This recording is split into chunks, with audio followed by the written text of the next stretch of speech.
Menu Tatio Gobrio. Assalamu alaikum. As per history chapter number 6. New questions and ideas. This is chapter now. Godnukui sawal aise fill the blank spaces. Yani chapter aise pormut वंच aise emek sawal ithkan karin. Yemase blank space yani khali jay तुम भरियुक से गोडनुक अत मज Upanishadai thinkers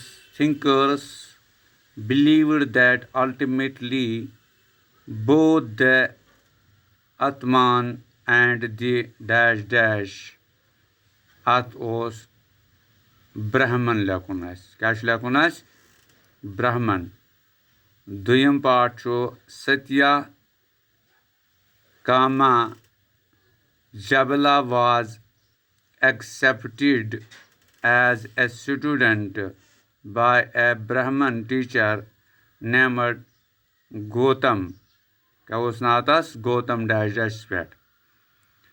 Third part, many of the ideas of the Upanishads were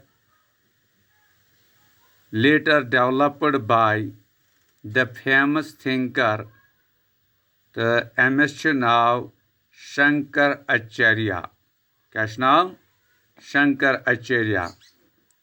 The fourth part, you can show the followers of the Mahavira must follow very strictly the rules of dash dash Achulakun Ahimsa.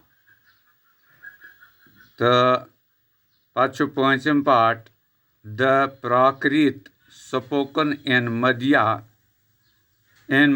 was known as a Magdi.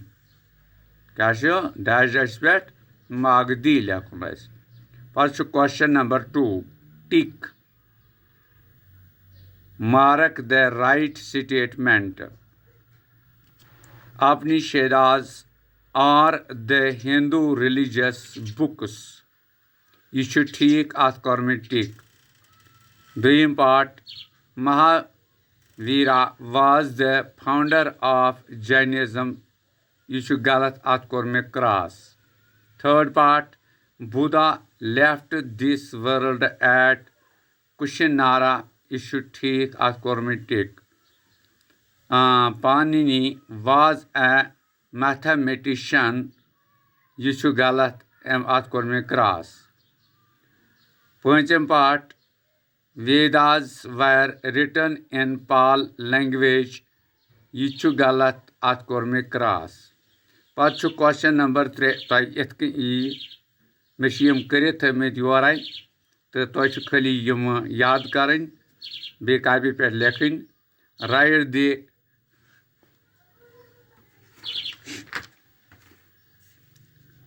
answers of the following. Write the answers of the following. Who was the founder of Buddhism? Jawab. Answer goes, Gautam Buddha was the founder of Buddhism. Duyam part, the Buddha belonged to which Gana? Adgo Jawab, the Sakya Gana. Third part, why did the Buddha leave the comforts of his home? Answer Mogo, he left the comfort of his home in search of knowledge. The Pacho, fourth part, where did the Buddha die? Amok answer go, the Buddha died at Kushinara. Pancham part, in which language the Buddha taught to his ordinary people. Adgo jawab khali lekun Prakrit.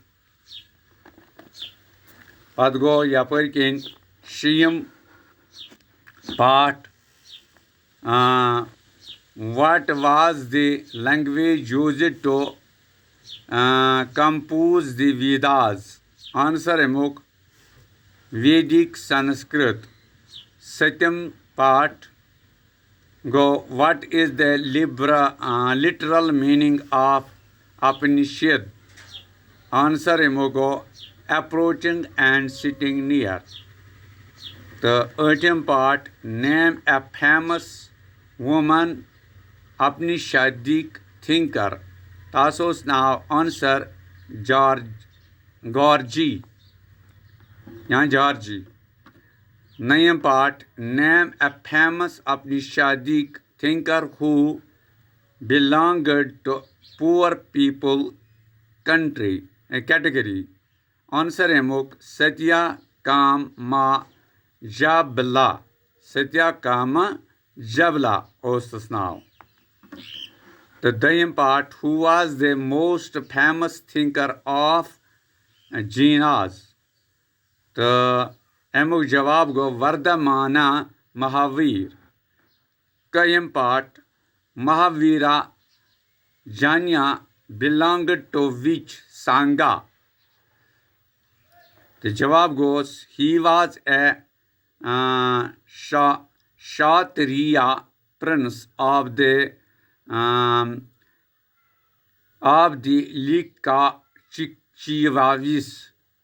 Lichachavis. She at लिखित a group that was part of the Vajji Sangha. Lichachavis.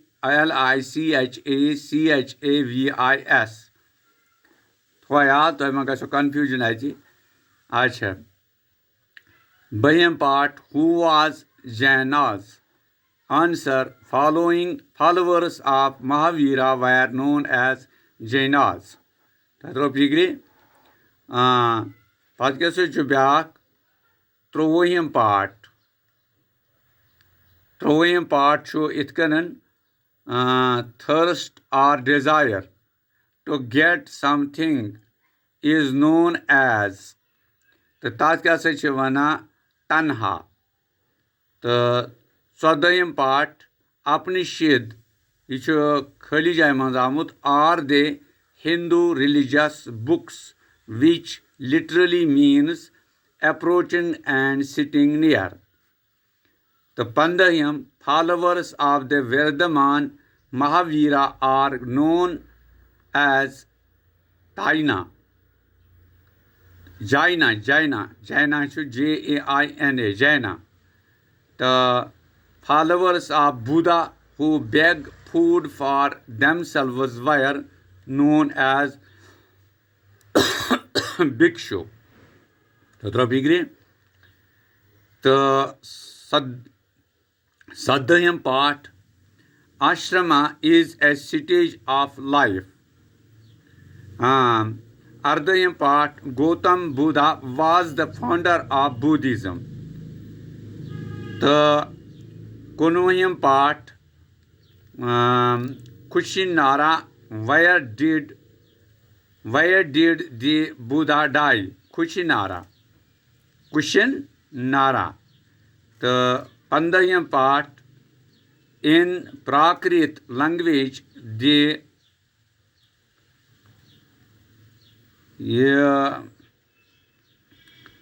Ardhayam Yugos Kunuyam Tigo Vuyam part. In Prakrit language the Buddha taught to the ordinary people. Kaite Prakrit Smant. Hoyal the Patyasa Chubyak Akuyam dash so I लिखित आतला को ऐसे Vedic Sanskrit language was used to compose the Vedas. तो तरह पीगरे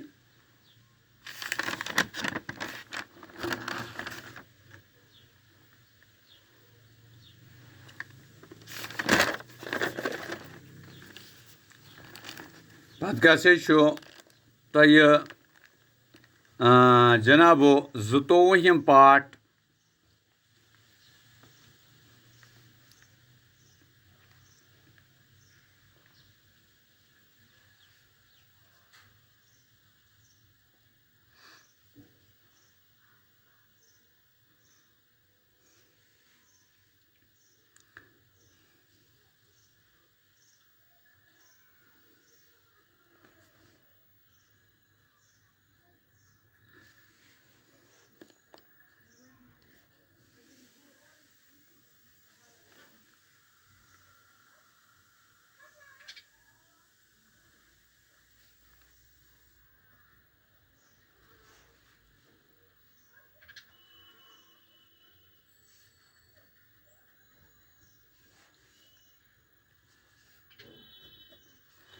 Zdoim part chu, which of these was a famous woman Upanishads thinker?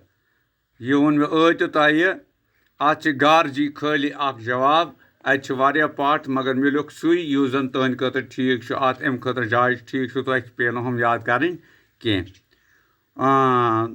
तो पत क्या गो 30 पाठ हु वाज पन्नानी यह क्या गो जवाब ग्रामा नीनियन तो पत क्या गो 24 पाठ Panani created about 3000 formulae by or arranging the vowels and the consonants in a special order.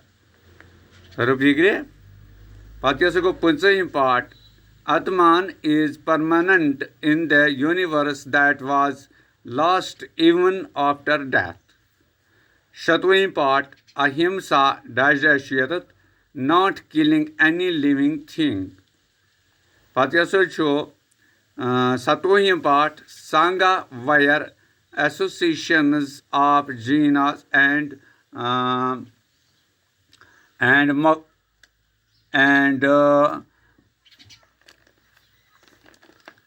Modis and Buddhas. Acha. Patyasako 30 part Bhikshu is a Prakrit word for beggar. Patyasako 19 Vihara are permanent shelters made to stay for Jaina and Buddha monks. Patyasako monastery Vihara or monastery are one and same thing for shelters. Yum कैस तुम points यम जन तह गो याद आसन तो अम इथे कन यानी यम सवाल मे दोप ना तुम पॉइंट्स दिमोक यम याद करन तो जरूरी छन कि बाकी पॉइंट अत लेखन चाहे कह गलत ओस या बे ओस युस मैच ओस गसान कि तुम लिखन कि मिल तुम पॉइंट यम जन मैच गसान तुम करू याद ताकि तुम गो पन्नस एग्जामस मज पास असल पे लिखियो करो तो फिक्रे तो यम क्वेश्चन यम ते मे वन तान चाहे सो फिल इन द ब्लैंक्स या सो टिक मार्क या आंसर द फॉलोइंग क्वेश्चन यम लिखो सारी पन्ने कॉपी पे तो पत करियो याद बड़ आसानी सान तो त्रो फिक्रे तो मे उम्मीद तुम करियो पूर पे याद तो लिखियो तो पत रोज एग्जामस मज ठीक अत बारस मज तो फिक्रे बे थो बह तुह यह वो